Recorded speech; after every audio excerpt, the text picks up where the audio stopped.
Welcome, ladies and gentlemen. Firstly, I hope you and your families are safe during these challenging times. Secondly, thank you for joining us for episode 2 of the GRC Virtual Supper Club. The topic is, will companies start to embrace the Zoom work culture, and how will this impact their risk environments? As many of you may know, the Supper Club is a global peer group network and not a sales event, with emphasis on sharing, learning, and ultimately having fun, bringing fun to governance, risk, and compliance. Our third speaker for this evening is Sean Freidlin, who is the Director of Ethics and Compliance Learning for SAI Global. He resides in the United States, and it's a lunch club over there, but he focuses on helping organizations build successful ethics and compliance programs, has also been published by the SCCE blog and Corporate Compliance Insights, and has appeared on the Innovation in Compliance podcast with Tom Fox. Please welcome to the stage, Mr. Sean Freidlin. Thank you, Lee. I really appreciate it. Greetings from New York City. Thank you all for taking some time out of your day to hang out, and honored to be part of this new club. It's my first time. Hopefully when travel is allowed again, I could head over to the UK. I'll be joining in person. So I come to this, with the intention of spending the next 15 minutes really talking about the new risks that working from home is bringing to an ethics and compliance program. Obviously, some of those have been discussed a little bit already by Stelios and Chris. Them and their peers are incredibly busy dealing with, data privacy and some of those other really specific use cases that have now become widespread problems for organizations who are adapting really quickly to the fact that thousands of people are working remote in environments that were not designed for an office or were not designed with the kind of IT infrastructure in place to protect corporate assets and corporate data. But that's not really the full scope of everything that a risk and compliance program needs to think about. It's not the full scope of the responsibilities that will fall on an ethics and compliance training program to mitigate amongst an employee workforce. And really what I wanted to focus on in the time that I have is the regulatory risks and the cultural risks. I think there's two separate buckets. And then there's also a third bucket, more specific to the ethics and compliance profession as a whole, the responsibilities of those professionals, not necessarily the risks that they're training on, but really their growth within an organization's C-suite or seat at the table, and that's really progress risk. So we'll talk about all of that. I have a lot of data to share. I would love to maybe launch the poll that I shared with Lee so we can get some insight as to what the people on the line are doing in regards to some data that I've collected in advance of this. Want me to do that now? Yeah? Yeah, great. Okay, launching. 3, 2, 1. All right. So how has remote work and COVID-19 changed your organization's approach to ethics and compliance training? If you own ethics and compliance training responsibilities within that organization, obviously this question is designed for you. If you don't, but you take training, then maybe you could share the perspective of that in terms of whether or not you've seen more training and communications coming from your ethics and compliance or HR team or L&D team, depending on how your organization is really structured. But would love to kind of see how the 50 or so people on the line are really dealing with training in response to COVID and work from home. I'm just waiting for a few more people to answer. We've got about 50% now. Give them a few seconds. It's reasonably spread across 3 anyway. So 3, if you can hear my voice, please vote now. 3, 2, 1. I'm closing it. So I'm going to hit the share button this time, which I didn't on the first. Can you see that, Sean? Yeah, perfect. So 43%, the majority of people haven't changed their training plans. Nobody's delivering less training. 36% are delivering more training, and around 20% are delivering the same training but focusing on different risks. So we've collected data on this question from around 500 ethics and compliance professionals over the past month in webinars that we've hosted internally and then also with our colleagues at Ethisphere. And I want to share some of that data to really frame the conversation that we're going to have, because the answer to this question and really any ethics and compliance program and the risk profile of any organization is always going to be unique to the industry that you operate in and your own organization, your risk appetite. But there are some general, I think, philosophies or ideas that you can embrace from today that'll hopefully help you frame the way you make decisions around these risks and around your training decisions moving forward as we're kind of heading into month 3 or month 4 of COVID-19 and remote work.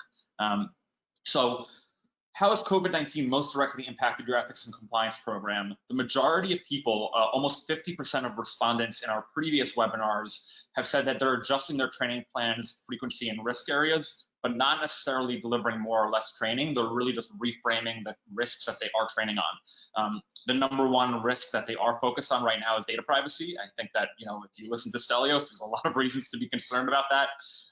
I'm using my personal iPad to read a work document that I use to prepare for this meeting, and I'm on my work laptop. So certainly, I think that anytime you have people working from home, there is going to be a lot of data privacy risks that we'll talk about a little bit more. And then the minority of people are really using this time to re-examine their corporate values, policies, and purpose, or adjusting their long-term strategy. And a lot of people are struggling to effectively collaborate and do their jobs. The other thing that we were really curious about, and this is really about progress risk, I think, if I had to frame the context of this question, is whether or not organizations are really slowing down or speeding up compared to how they would normally act in the cadence of their ethics and compliance program normally, now that people are working from home and in this environment. And it was really a 50-50 split. So some people are speeding up and doing more and really leaning on the role of ethics and compliance in an organization to build that culture, to keep that consistent drumbeat of you have to do the right thing, you have to comply with the rules even though you're from home. And 48% of people were stepping back to respect the moment and doing less, which is understandable. There's obviously a lot of pressures that play into the communications or the decisions that are happening throughout an organization right now. But I do think that there is a risk that we'll talk about in the next 10 minutes of stepping back and really maybe losing some of the progress you've built up over the past few years or months to really establish the role of your ethics and compliance program and the voice you have as a compliance team within your organization's culture and leadership. And then the final thing that I really want to talk about, I think it really relates to code of conduct and the culture of an organization, is whether or not you feel like the pandemic has made your professional relationships and workplace culture stronger or weaker. And 58% of people feel like what's happening right now is making the organization stronger and bringing people together, even though they're physically apart, which is really refreshing. And I think, certainly indicative of how things are going here from my perspective. So that's a lot. So let's step back and really break down these 3 categories of risk and what they mean. I think I have 10 minutes left, and I think I'll be able to cover all of it. So from a regulatory risk perspective, the one question that we've gotten, we use GoToWebinar also, and one question that we've gotten a lot is, how will what's happening today impact the way regulators view our compliance program? Will they be more lenient? Will they have higher expectations? Will they give us more flexibility? And the truth is, there isn't really a concrete answer. Obviously, there are a lot of different regulatory agencies that govern the overall compliance landscape as well as specific industries. And I think it's dangerous to assume that there will be leniency or flexibility. And I think that what compliance programs really need to do is not compromise the integrity of their program to meet the challenges of the moment. I think that now more than ever, there are all these buzzwords being thrown around, the new normal, right? Business is unusual. These are things that we've heard a million times. But the fact is that there is still business as usual happening despite the business as unusual, right? You might have new risks as a result of working from home, but a lot of the existing risks that you were spending so much time and resources and effort to mitigate still exist. Coronavirus is a really serious problem, but it's also potentially a distraction from the fact that these other things do exist. So what are some of those risks? Bribery and corruption is always a top 5 risk area for any organization across any industry. Coronavirus increases the challenges of bribery and corruption and fraud, and these really finance, monetary driven risks, right? People feel pressure to perform. Budgets are freezing in organizations, but salespeople still have quotas they need to meet. And they need to meet those quotas and keep their jobs despite all of these other factors that are happening. They still need to sell what they're selling in order to provide for their families. And it's possible that their wife or their significant other might have lost their job, so they feel even more pressure during COVID-19 to hit their quotas and keep their job or get that bonus. And there's also less oversight because they're home and they're not working in the office. Maybe they're taking that meeting on their cell phone instead of their business line, or maybe they're using their personal Gmail account instead of their work Gmail account or their work email account to answer that email. So I really feel like bribery and corruption is probably one of the most elevated risks in the world right now, because people feel pressure to close those deals, and they might break the rules or compromise their integrity or values to do it, to hit those numbers, because they feel like there's less oversight and they can get away with it. And there was actually an article in the Wall Street Journal, something, as a New Yorker I read all the time, that really corroborates that fact. I'll read a brief excerpt from it. Layoffs and furloughs in compliance departments have arrived in sectors hardest hit by the coronavirus pandemic, according to consultants, researchers, and compliance officers. Companies less affected by the downturn are trimming compliance-related expenses or making preparations for possible budget cuts. Some are choosing not to fill open positions or delaying planned investments in technology. The risk of misappropriated assets or fudged financials can increase as a result. Anti-corruption organizations have warned that the economic upheaval caused by the pandemic can create an environment that's ripe for bribery. All of these factors are creating the perfect storm for fraud risk, says Andy McNeil, the director of research at the Association of Certified Fraud Examiners. So think about all these factors. Teams are getting shredded or shrunk or consolidated. Budgets are being, paused. Investments in technology are being paused, but the risk still exists. So when we think about that progress risk, all of the work that you've put in to build a strong anti-corruption, anti-bribery program to date to prevent fraud, if you slow down, if you step back, if you pause, if you think that this is an excuse to not do that work, you're really exposing your organization to even more risk. And I think that's something that people need to consider, the cost of inaction, the cost of, pausing the program. Of course, you need to be respectful of the moment, and you need to maybe reframe some of the messaging and positioning to be more empathetic, to be more respectful of what's happening around the world, because bribery and corruption might not be the highest priority for a lot of people right now, but the risk still exists and the consequences still exist. And whether or not those become a factor, 3 months from now or 6 months from now or a year from now, it's really dangerous to really focus solely on the short-term response to the pandemic, which is obviously important, and then lose sight of the long-term consequences as well as the progress that you've been building towards over the past 1 or 2 or 3 years as a compliance program. Every compliance program is really thinking about changing behavior in the long term, and you can't let this change that. So let's quickly buzz through some more risks, right? Because I got 5 more minutes left on the meter. And I've got some good questions for you as well, so it's all good. Data privacy, cybersecurity, information security. Stelios, I think, did a great job relaying all that, why it's really challenging, whether you're on guest Wi-Fi, whether you're using your personal devices. Obviously, there's been a lot of articles written about a slew of new phishing attacks. People are using the COVID-19 pandemic to reframe the way they target their phishing to attack the vulnerabilities of people's empathy and sympathy to the pandemic and take advantage of that for their own personal gains. You really need to be conscious of that. Ethics and compliance programs really need to focus on data privacy, training, awareness, relaying those best practices, and then reframing some of them from a work from home context. Competition, intellectual property, and conflicts of interest. Super important. What if your wife works for a competitor? What if your roommate works for a competitor? How do you protect that intellectual property or prevent those conflicts of interest from taking place when you're working from home and you might be in the next room? If you're an organization that relies on events for revenue and suddenly you can't host physical events, do you change your business model in a way that might conflict with some of your existing values to try to preserve that business? These are things that are really happening right now around the world. We've seen them firsthand at SAI Global. And then exports and trade compliance, obviously a highly regulated area.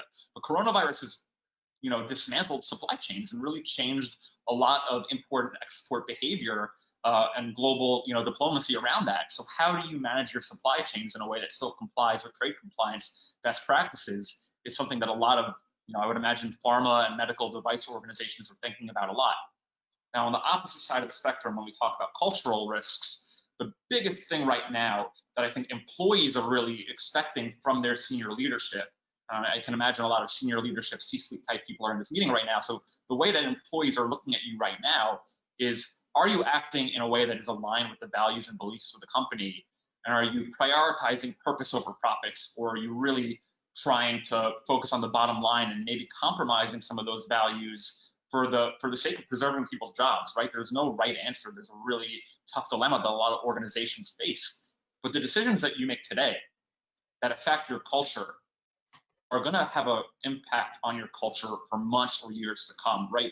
People will remember 2020 and the COVID-19 pandemic for a lot of reasons, but internally in organizations, how senior leaders and how managers really, the people that you interact with directly on a weekly and monthly basis are, those decisions are going to have a long-term effect. So culture risk, harassment. How do you behave on a Zoom call, on video conferences that you're now hosting every day? Is your bar lower for some of the things that you would never think to say to someone face to face when they're next to you at the desk and you're going to see them every day? But now that you know that you're not really going to see them for another few months, are you going to make that joke? Do you feel more confident typing something at your keyboard than you would say in person? Sexual harassment virtually is still sexual harassment. Making someone feel uncomfortable, whether you say something or show them something or send them a joke, digitally is still a really powerful thing that a lot of people have to deal with. We have a sexual harassment expert that really has written a really good blog post on our website about how virtual harassment, virtual bullying, abuse at home, these are all challenges that organizations have to deal with and adapt their harassment training to be cognizant of, because virtual harassment is still a powerful thing. And then social media risk, right? All of these employees that are now home all the time are by nature going to spend more time on social media than they might be at the office. And in New York, there was a story that happened on Monday about a woman who did something pretty bad in Central Park. I'm not going to get into the logistics of it, but it was recorded. What she did was recorded and went viral, and her organization was forced to respond. And they were essentially pressured by the social media reaction to this behavior to fire that employee. So there are a lot of direct and indirect social media risks that are naturally going to be more present in this moment. So those are really, we've spent hours talking about this in the past month around the cultural and regulatory risks around working from home. So a lot to cover in 5 or 10 or 15 minutes. I'm going to pause there to hit 0, but open to questions. I have, hopefully Nita's there. So, yeah, I am. Nita, am I going to pronounce this right? Medev. Netta Medav, yes, almost there. Netta Medav, CEO and co-founder of Vault Rooms, and she's got a question for you, Sean. Absolutely. Hi, Sean. I really enjoyed it. Thank you. I enjoyed your talk. I would like to ask you about misconduct reporting. You mentioned the increased risk that you see for virtual bullying. We call it workplace cyberbullying in our worlds, and we're definitely seeing an increase of that. At the same time, we're seeing more employees feeling fearful of coming forward and reporting harassment or bullying or any type of misconduct, fraud, and corruption as well when it happens to them, because there's job insecurity involved now. But outside this, microclimate of coronavirus, what we know is that majority of employees do not report. 75% of misconduct that is observed is not reported internally. And the biggest hotline provider in the world, by their own admission, say that only 10 or 11% of all reporting that takes place through the hotline or the associated web forms. What will it take to make employees report more and trust more and blow the whistle when they observe or experience misconduct of any form of kind? Yeah, that's a great question. It's something that I personally think about a lot. I'm very kind of interested in that research. I know the research you're referring to. I'm familiar with that company. I think there's 2 key words that really come into play here. You touched on one of them. They're trust and technology, right? So from a trust perspective, the company needs to, and whether this is the top or the middle, whether it's your direct manager or whether it's the senior leadership, they need to convey that there won't be retaliation if you speak up, right? And they need to demonstrate and champion people that do speak up and report misconduct so that other people feel confident knowing that when they do speak up, or if they see something wrong, they can report it to their manager, to the senior leadership, to the compliance team, through the hotline, whatever medium they choose to use. they need to feel like they won't be retaliated against, like they won't lose their job. And that tone is set at the top. And it's really hard to manage that because I think a lot of the times you might feel confident to speak up in your own organization, but there might be a tone set even higher than your boss who is retaliating against people for speaking up. And that's certainly something we're seeing in the news today. Breaking news, Sean. We have to cut it short. Thank you very much, Ethan, for your question. We want to get to the panel and breaking news about the new Specsavers opening in Barnard Castle. You can read that. That castle is lovely. Yeah, exactly right.